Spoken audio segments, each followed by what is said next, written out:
वंदे मातरम। दोस्तों, हम सभी इंसान हैं और हम सब में बिना किसी जाति, धर्म, जेंडर, नेशनैलिटी के आधार पे किसी भी तरह का शोषण और भेदभाव नहीं होना चाहिए।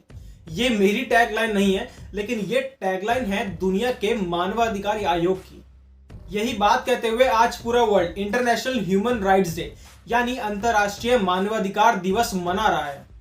दिक्कत यहाँ पे नहीं है, दिक्कत तब है कि जब यही मानवाधिकार वाले भूल जाते हैं कि इस पूरी दुनिया में कोई हिंदू भी रहते हैं और उनको भी सही से जीने का अधिकार है।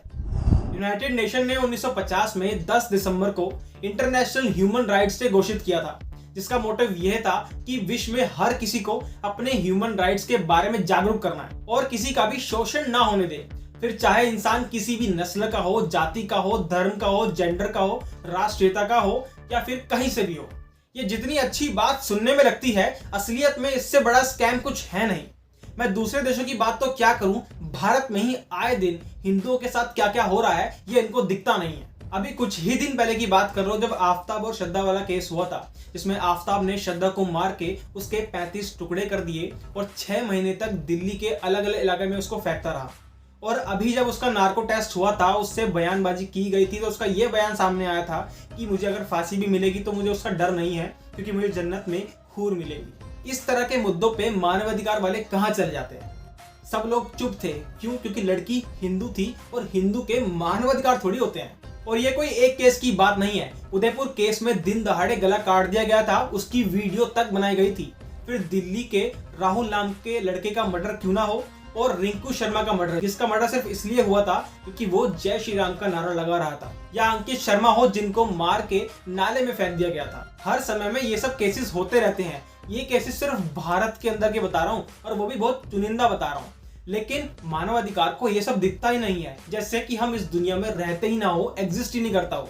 पाकिस्तान के अंदर माइनॉरिटीज जैसे हिंदुओं की कितनी बुरी हालत है, इसकी फिक्र ह्यूमन राइट्स वालों को नहीं हुई। पार्टीशन के बाद पाकिस्तान में लगभग 15% हिंदू थे, लेकिन आज उनकी संख्या 1 से 2% के बीच में रह गई है। क्या हिंदुओं के घर, उनके मंदिर, उनकी दुकानें, उनके पंडाल, उनकी जान ह्यूमन राइट्स के लिए कुछ भी नहीं है? लेकिन अगर यही वायलेंस किसी और कम्युनिटी के साथ होता तो फिर मानवाधिकार क्या, चाइना से लेके अब सब कितने लोग बोल पड़ते बीच में, उनका हिसाब तक नहीं है। भारत के अंदर जो कुछ ये हो रहा है, अगर आप सोच रहे हो कि ये भारत के आंतरिक मामले हैं, इनमें कोई और दखल कैसे देगा, तो ऐसा नहीं होता है।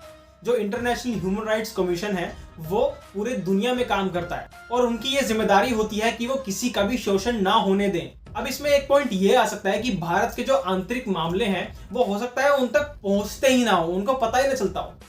लेकिन अगर ऐसी बात है भाई, जब फार्मर प्रोटेस्ट को मियां खलीफा तक सपोर्ट कर सकती है, तो आपको क्या लगता है कि इतनी बड़ी बातें वहां तक नहीं पहुंचती होंगी? इन सारी बातों से ये तो पता लगता है कि भाई जो हिंदू हैं उनको खुद ही अपने लिए आवाज उठानी पड़ेगी, हमें खुद को अपनी आवाज बुलंद करनी पड़ेगी। लेकिन जो चीज पूरी दुनिया के मानवाधिकारों का ध्यान रखती हो, वो हिंदुओं को भूल जाती है।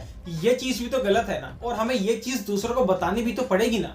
आप सब इस वीडियो के कमेंट सेक्शन में ह्यूमन राइट्स वालों को टैग कर सकते हो, उनको मेंशन कर सकते हो, अपने दोस्तों को, फैमिली को और हर किसी को ये वीडियो शेयर करो। एक नहीं 10 बार शेयर करो, ताकि ऐसी बातें दूसरों तक पहुंच पाए और हमारी आवाज थोड़ी बुलंद हो सके, क्योंकि हम ही हैं जो हमारी बात कर सकते हैं। समिति की ओर से कोशिश है कि हम इस मुद्दे को ज्यादा अच्छे से उठा सकें, और इसी के चलते हम ट्विटर पर ट्रेंड भी करवा रहे हैं। आप सभी ट्विटर पे जाएं और अधिक से अधिक इस हैशटैग के साथ ट्वीट करें और इस मुद्दे को अधिक से अधिक उठाएं, शेयर करें।